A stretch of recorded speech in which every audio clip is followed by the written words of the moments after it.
सामान्यम व्यक्तम, व्यक्तम सामान्यम, व्यक्त है सामान्य। सामान्य का अर्थ किया था मूल्य दाशिवत, सर्वसाधारणत्वात्, सर्वसाधारण है।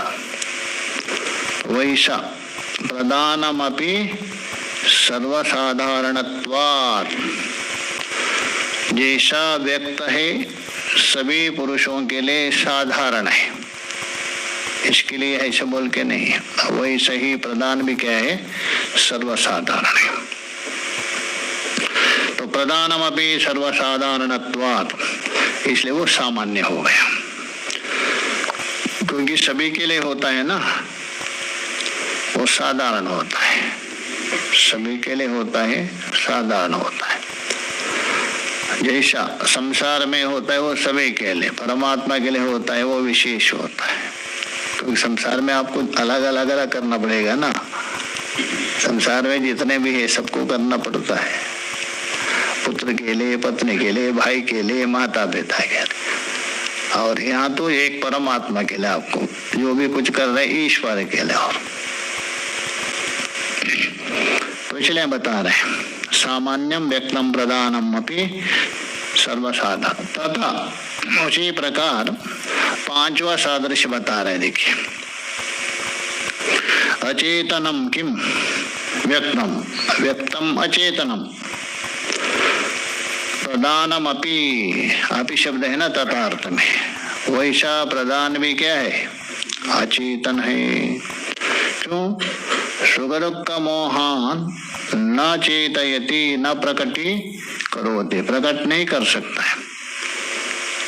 सुख दुख है, मोह है, प्रकट नहीं कर सकता। जैसे व्यक्त नहीं कर सकता है, प्रदान भी नहीं कर सकता है।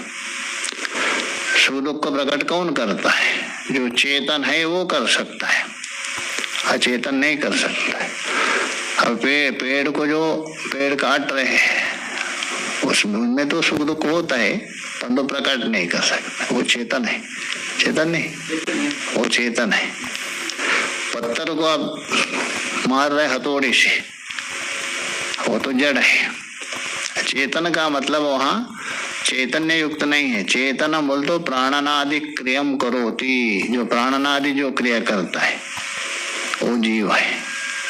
जिसमें जीव है उसको चेतन माना जाए, विशेष। जीव का मतलब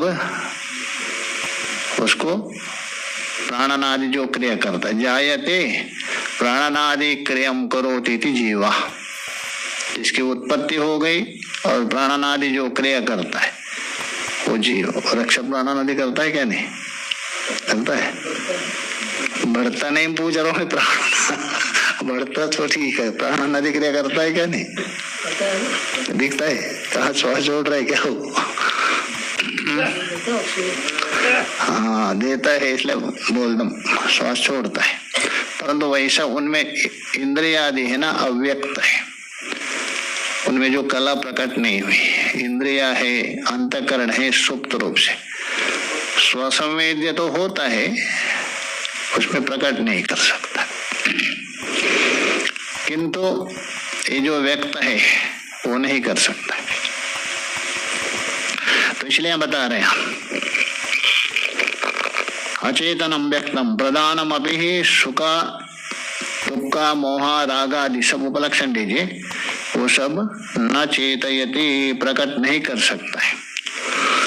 तो पूर्व पक्षी पूछ रहे अच्छा प्रधान न चेतन, प्रधान चेतन नहीं है, आप कैसा इसका आप कैसे अनुमान करते हो? प्रधान है, अचेतन है, ठीक है। व्यक्त तो अचेतन है, देख रहे, वो अनुभव हो रहा है। तो प्रधान अचेतन है, ये कदम अनुमीयते, ये कैसा अनुमान करते हो प्रधान अचेतन है करके? ये पूर्व पक्षी का प्रश्न है। उत्तर दे रहे, देखिए यह ही अचेतनाद मृत्पिंडाद अचेतनो घटो उत्पद्यते। अरे पूर्व पक्षी जी, आपने प्रश्न तो किया बहुत बढ़िया। प्रधान अचेतन है, ये किस प्रकार सिद्ध करते, अर्थात कैसे अनुमान करते हो? तो जैसे लोक में देखो, यह बोल तो अस्मिन् संसारे, इस संसार में अचेतनाद मृतपिंडाद, मिट्टी का ढेला क्या है? अचेतन। तो अचेतन मिट्टी का जो ढेले से उत्पन्न हुआ घट भी क्या है? अचेतनम। अचेतनो घट उत्पद्यते, अचेतन घट उत्पन्न हुआ। वैसे ही ये जो व्यक्त क्या है? अचेतन है। तो इसका मतलब अचेतन प्रदान से उत्पन्न हुआ। तो अचेतन घट अचेतन मिट्टी से उत्पन्न हुआ है, वैसे ही अचेतन व्यक्त है कार्य, वो भी अचेतन कारण प्रदान से उत्पन्न हो। तो ये अनुमान किया जाता। तो अचेतन से अचेतन उत्पन्न होता है, इसको लेकर सांख्य वेदांति का गला पकड़ते। आपको ब्रह्म चेतन है क्या चेतन?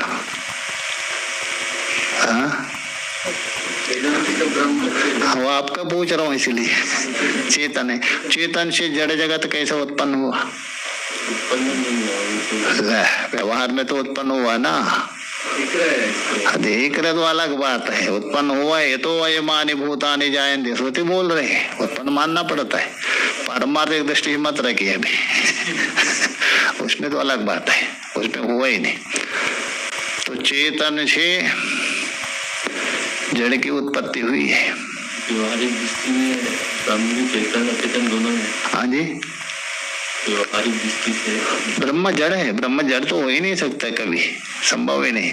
उसके लिए ब्रह्म सूत्र में बहुत दृष्टांत दिए है। जो जड़ है वो भी ब्रह्मी है। चेतन से जड़ भी उत्पन्न होता है, जड़ से भी चेतन उत्पन्न होता, दोनों होता है। गोबर से बिच्छू की उत्पत्ति होती है क्या? नहीं। गोबर रख दीजिए जमा करके, थोड़े दिन में क्या है बिच्छू उत्पन्न हो जाएंगे। तो जड़ से चेतन की उत्पत्ति हो गई। शरीर चेतन है, जड़ नकुन बाल आदि उत्पन्न होते नहीं हो रहे। अच्छा, नकुन काटने से दर्द नहीं होता है, बाल काटने से। शरीर तो चेतन को, शरीर को थोड़ा लगे तो दर्द लगेगा। तो चेतन शरीर से जो अचेतन बाल और नकुल उत्पन्न होते, और जड़ गोबर से चेतन। इसलिए कोई नहीं, माया हम सर्वसंभव। माया को लेकर ब्रह्मा चेतन से भी जड़ उत्पन्न होगा, कोई आपत्ति नहीं। ब्रह्म सूत्र में आएंगे, सुने। तो इसलिए यहाँ बता रहे, जैसा संसार में जो घट है जड़ मिट्टी से अचेतन घट की उत्पत्ति होती है, वैसे ही यहाँ अचेतन है कौन? व्यक्त। इसलिए जिससे उत्पन्न हुआ, जिस प्रदान से, वो भी क्या होगा? अचेतन। इस प्रकार अनुमान करते। उन्होंने वही पूछा था ना, अरे सांख्यवादी आप कैसे अनुमान करते हो प्रदान अचेतन है? जैसा लोक में उस प्रकार। इसलिए बोल रहे घट उत्पद्यते तथा अंतिम साधर्म अधिकार है। प्रसव धर्मी व्यक्त क्या है? प्रसव धर्मी का व्यक्तम। प्रसव बोल तो उत्पन्न करने वाले, उत्पन्न करने की सामर्थ्य। प्रदानमपि प्रसव धर्मी, जैसा व्यक्त है प्रसव धर्मी है, वैसा प्रदान भी क्या है? प्रसव धर्मी। यथा प्रदानाद बुद्धिर उत्पद्यते, यस्मात् कारणात् प्रदानाद बुद्धिर उत्पद्यते। प्रदान से महतत्व की उत्पत्ति हुई है, इसलिए वो प्रसव धर्म है। महतत्व से अहंकार की उत्पत्ति है, आगे चलते रहेगा, दोनों प्रसव धर्म है। एवं प्रदानमपि व्याख्यातम, एवं बोल दो, जो व्यक्त का जो धर्म है, 6 धर्म है व्यक्त के, उसकी व्याख्या करने से प्रदान में भी ये 6 धर्म है, ये भी वाक्य हो गया। इसलिए इन 6 को लेकर साधर्म्यता है। किन में? व्यक्त और प्रदान में। इदानीम तद विपरीतः तथा, इदानीम मतलब इन दोनों का साधर्म्य बताने के पश्चात, व्यक्त अव्यक्त का 6 साधर्म्य बता दिया, उसके बाद पश्चात इदानीम तद विपरीतः, ये 6 का विपरीत कर दीजिए। तथा बोल दो वैसा ही इन 6 का जो विपरीत करेंगे ये पुरुष का क्या होगा, वही धर्म में हो जाएगा। तद विपरीत तथा च पुमान इत्येतद् व्याख्यायते।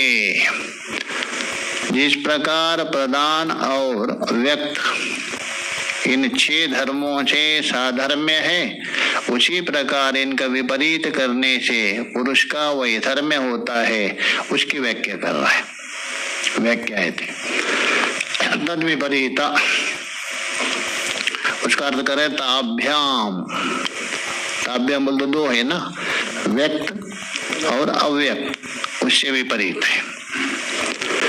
व्यक्त अव्यक्ताभ्याम, एक पद कर दीजिए, उसको सिर बांध दीजिए, अलग अलग है ना, नहीं तो व्यक्त व्यक्ताभ्याम बन जाएगा। एक पद है क्या अलग है? अरे एक कर दीजिए, व्यक्ता अव्यक्ताभ्याम करना पड़ेगा, नहीं तो व्यक्ता व्यक्ताभ्याम थोड़ा है। 2 है ना, दोनों व्यक्त है क्या? हाँ, एक पद कर, सिर बांध दीजिए उसका, तभी बनेगा व्यक्त अव्यक्ताभ्याम। व्यक्त और अव्यक्त दोनों से। व्यक्त का मतलब 23, अव्यक्त का मतलब प्रधान, उनसे। ताभ्याम द्विवचन है ना। विपरीता, तो व्यक्त और अव्यक्त है, उससे विपरीत है कौन? पुमान, पुरुष, इनसे विपरीत है। तद्यदा, जैसा विपरीत कैसा है बता रहे, देखिए। त्रिगुणम व्यक्तम अव्यक्तम च, व्यक्त क्या है? त्रिगुण है, अव्यक्त भी त्रिगुण है, दोनों त्रिगुणात्मिक बताए ना, व्यक्त भी अव्यक्त। और पुरुष कैसा है? अगुणः पुरुषः, वो त्रिगुणात्मिक है, वो अगुणात्मक है, अर्थात गुणातीत है। अगुण कहिए अथवा गुणातीत कहिए। अगुणः पुरुष। अविवेकी व्यक्तम अव्यक्तम च, व्यक्त और अव्यक्त दोनों क्या है? अविवेकी। ऊपर बताया था, ये गुण है, ये गुण ही व्यक्त है, व्यक्त ही गुण है, इस प्रकार ये नहीं जानते। तो अविवेकी व्यक्तम अव्यक्तम च, विवेकी पुरुष। अविवेकी का विपरीत कौन है? विवेकी पुरुष। तथा विषयो व्यक्तम अव्यक्तम च, व्यक्तम अव्यक्तम च विषय। व्यक्त भी भोग्य है और प्रधान भी क्या है? भोग्य है। विषय का मतलब भोग्य। और पुरुष कैसा है? अविषय, भोक्ता है वो। पुरुष अविषय है, मतलब भोक्ता है, भोग्य नहीं है वो। भोग्य भोक्ता नहीं होता है, भोक्ता भोग्य नहीं होता है। अविषय पुरुष। तथा चौथा वही धर्म में बता रहे, सामान्यम व्यक्तम अव्यक्तम, व्यक्तम अव्यक्तम सामान्यम। व्यक्त भी सामान्य है और अव्यक्त भी सामान्य है। सामान्य क्यों है? सर्वसाधारणत्वात्, ऊपर हेतु दिया था, मूल्य दाशीवत, सर्वसाधारण होने से वो सामान्य है। किंतु पुरुष कैसा है? असामान्य। वो सामान्य नहीं है, वो असामान्य है, विशेष है पुरुष। असामान्य बोलते विशेष पुरुष। 5वां वही धर्म में बता रहे, देखिए। अचेतनम व्यक्तम अव्यक्तम च, व्यक्त और अव्यक्त दोनों क्या है? अचेतन है। व्यक्त भी अचेतन है और अव्यक्त भी। चेतना पुरुषः, पुरुष कैसा है? चेतन है। कैसा चेतन है वो बता रहे, देखिए।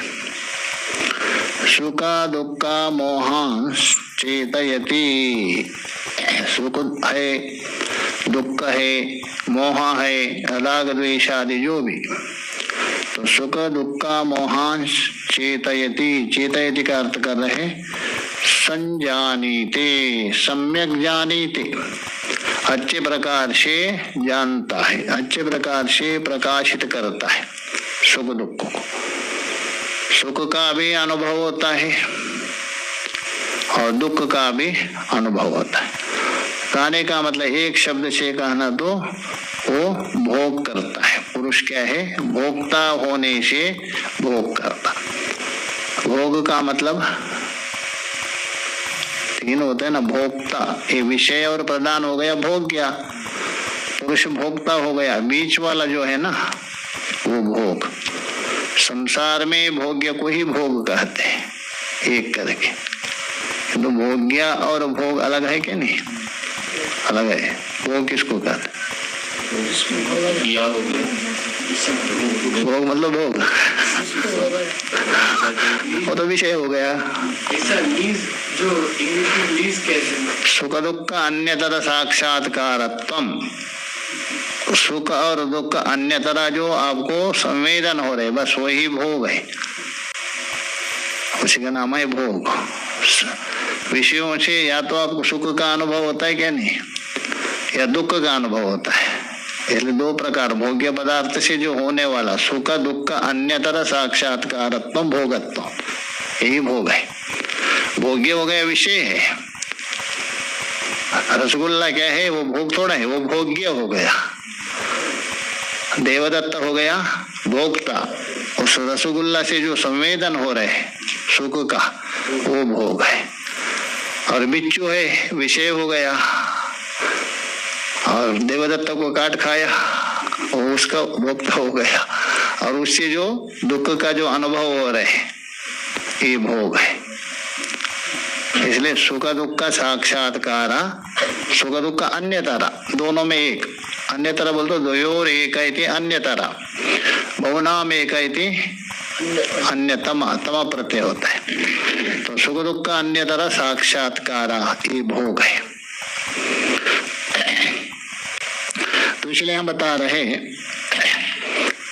सुख दुख का मोहांश चेतयति, चेतयति बोल तो प्रकाशित करता है, अतः सम्यक जानीते, सम्यक रूप से जानता है, अनुभव करता है, संवेदन होता है।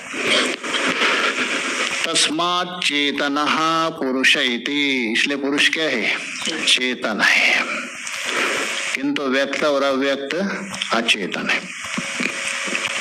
प्रसव धर्मी, अंतिम वैधर्म में बता रहे, जो छठवा जो है ना, इन दोनों का साधर्म्य है, पुरुष का वैधर्म्य। प्रसव धर्मी का व्यक्तम प्रदानम चा, व्यक्त भी प्रसव धर्मी है और प्रदान भी, क्योंकि उत्पन्न करने की सामर्थ्य उत्पन्न करता है। किंतु पुरुष कैसा है?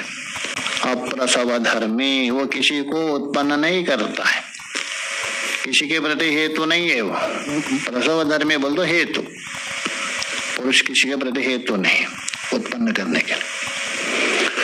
अप्रसव धर्मी का पुरुष नहीं किंचित पुरुषात् प्रसूयते, पुरुष से कोई ऐसी वस्तु उत्पन्न नहीं करता है। पुरुष किसको प्रसव नहीं करता है, कोई भी किसी को।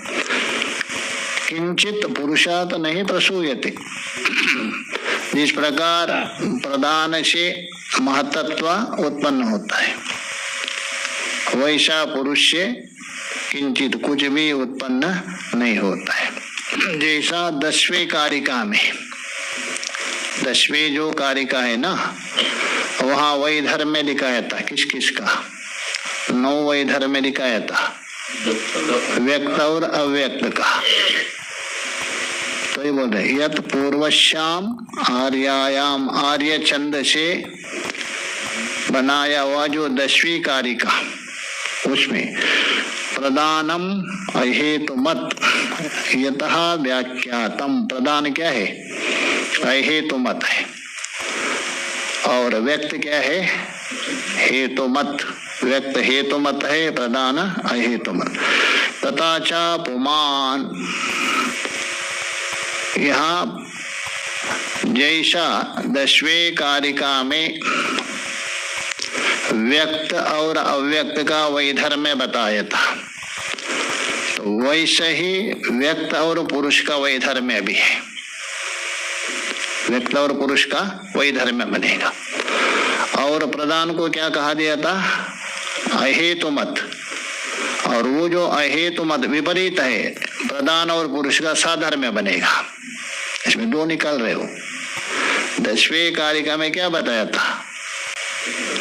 व्यक्त वैधर्म्य है, पुरुष का भी वैधर्म्य है। और प्रधान में अहेतु बताया था, और उसको लेकर पुरुष के साथ साधर्म्य हो जाएगा। जैसा प्रधान अहेतु है, वैसा पुरुष भी क्या है? अहेतु है करके वही बता रहे। पूर्वश्याम आर्यायाम प्रधानम अहेतुम। व्यक्त क्या है? हेतु है, प्रधान अहेतु है। यथा व्याख्यातम तथा च पुमान। वैसा पुमान भी क्या है? अहेतु है। व्यक्त हेतु है, पुरुष अहेतु है। तद्यथा, उसी को ये बता रहे। देखिए, हेतु मत अनित्यम इत्यादि व्यक्तम। हेतु मत है और अनित्य, ये 10वें कारिका में देख लीजिए, उसका विपरीत हो जाएगा पुरुष। हेतु मत है अनित्यम इत्यादि व्यक्तम।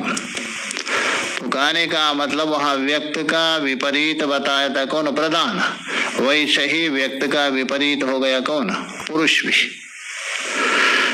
जैसा व्यक्त हो गया हेतु मत, पुरुष हो गया अहेतु मत। व्यक्त हो गया अनित्य और पुरुष हो गया नित्य। बाकी जो है ना 9, वैसे ही कर दीजिए। व्यक्तम तद्यथा हेतुमद अनित्यम इत्यादि व्यक्तम। तद विपरीतम अव्यक्तम। उससे विपरीत कौन है? अव्यक्त। तत्र हेतुमत व्यक्तम अहेतुमत प्रधानम। तत्र बोल तो उस कारिका में व्यक्त को हेतुमत कहा दिया, हेतु वाले।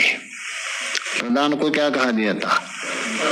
अहेतु, क्योंकि उसकी उत्पत्ति किसी से नहीं हुई। तथा च पुमान। पुरुष भी क्या है? अहेतुमत है, अहेतुमान। क्यों? अनुत्पद्य जैसा प्रधान अनुत्पद्य होने से अहेतु है, वैसा पुरुष भी क्या है? अहेतु है। अनित्यम व्यक्तम। व्यक्त क्या है? अनित्य है। और प्रधान को क्या कहा दिया था? नित्यम। ततः च नित्यम पुमान। पुरुष भी वैसा नित्य है। 10वें कारिका के साथ वैधर्म अधिकार है पुरुष का, प्रधान के साथ साधर्म्य हो जाएगा। अव्यापी किम व्यक्तम। अव्यापी बोल तो असर्वगत, नीचे बताया था। व्यापी प्रधानम। प्रधान सर्वगत है। तथा च व्यापी पुमान। पुरुष भी क्या है? सर्वगत है। सर्वगतत्वात् हेतु दे रहे। सर्वगतत्व बोल तो सर्वत्र विद्यमान होने से आकाश के समान ही व्यापक है। सक्रियम का व्यक्तम। सक्रिय का अर्थ क्या था? वहां सृष्टि काल में षड्भाव विकारों से परिणत होता है कौन? व्यक्त, इसलिए सक्रियम। अक्रियम प्रधानम। प्रधान क्या है? अक्रिय है। तथा च पुमान अपि अक्रिय। क्यों? सर्वगतत्वात्। क्योंकि सक्रिय उसमें होता है सवयव में, परिचिन्न में। प्रधान और पुरुष परिचिन्न नहीं है, इसलिए अक्रिय है। अनेकम व्यक्तम। व्यक्त क्या है? अनेकम। एकम अव्यक्तम। तथा च पुमान अपि एका। यहाँ जाके आचार्य ने थोड़ा विचारणीय में तत्, इसको थोड़ा विचार करना पड़ेगा। अव्यक्त तो एक है, लेकिन तो पुरुष इनका एक नहीं है, भिन्न माना है इनके सिद्धांत में। एक मानेंगे तो वेदांती बनेंगे, इनके पुरुष अनेक है। एक न क्वचित लीयते। स्पष्ट कर देखे, न क्वचित लीयते। यतः व्यक्तम स्वकारणे लीयते। व्यक्ति जो है अपने अपने कारण में लीन होते हैं प्रलय काल में, किंतु प्रधान और पुरुष किसी में लीन नहीं होते, न कुछ लीयते। सावयवम व्यक्तम, व्यक्त क्या है? सावयव। सावयव बोल तो वही शब्द स्पर्श रूप आदि बताया था, शब्द आदि जो 6 है इनसे युक्त होने से। निरवयवम अव्यक्तम, क्योंकि अव्यक्त में शब्द स्पर्श आदि नहीं है। किसका? व्यक्त का और पुरुष का, और प्रधान और पुरुष का साधर्म्य हो गया। व्यक्त और प्रधान और पुरुष का वैधर्म्य, और प्रधान और पुरुष का साधर्म्य हो जाए। इन दोनों को ले तो ये साधर्म्य है तो नहीं। किंचा परतंत्रम, और कैसे है? परतंत्रम का व्यक्तम, व्यक्तम परतंत्रम। वो परतंत्र बोल तो दूसरे के आश्रित रहता है, दूसरे के अधीन है। तंत्र बोल तो अधीन, दूसरे के अधीन से उत्पन्न होता है, दूसरे के अधीन में स्थित है, और लय भी दूसरे के अधीन होकर, क्योंकि कार्य है ना। अव्यक्त क्या है? स्वतंत्र है, किसके अधीन नहीं है। वेदांति के जैसा नहीं है, उनके जो प्रधान है स्वतंत्र है। वेदांति के माया स्वतंत्र नहीं है, मायाध्यक्षेण। तथा च पुमानपि, उसी प्रकार पुरुष भी क्या है? स्वतंत्र है, वो भी किसके अधीन नहीं है। आत्मनः प्रभवती, जैसा प्रधान है अपने आप प्रकट होते हैं। प्रभवती बोल तो प्रकट होता है, दूसरे से नहीं। वैसा पुरुष भी अपने आप ही प्रकट होता है, इसलिए स्वतंत्र है। तो इसलिए यहाँ 10वें कारिका में बताया हुआ व्यक्त और अव्यक्त में वैधर्म्य है, वो भी व्यक्त और पुरुष के साथ क्या होगा? वैधर्म्य हो गया। और प्रधान के साथ अब वैधर्म्य दिखाया था, और पुरुष के दृष्टि से बोलते साधर्म्य हो जाएगा, क्योंकि वो भी आए हेतु, ये भी आए हेतु। तो उसके बाद आगे जो बताएंगे, ये जो गुणादि है उनका क्या स्वरूप है, सत्वगुण का क्या स्वरूप है, रजोगुण का क्या है, तमोगुण का क्या है, और ये कार्य क्या करते, उसको लेके बताएंगे। उसको कल ही विचार। पूर्णमिदं पूर्णात् पूर्णमुदच्यते पूर्णस्य पूर्णमादाय पूर्णमेवावशिष्यते। ओम शांति शांति शांति। मेरे प्यारे दोस्तों, आपका धन्यवाद श्रवण करने का। बहुत बहुत मंगलाचार हो सबका।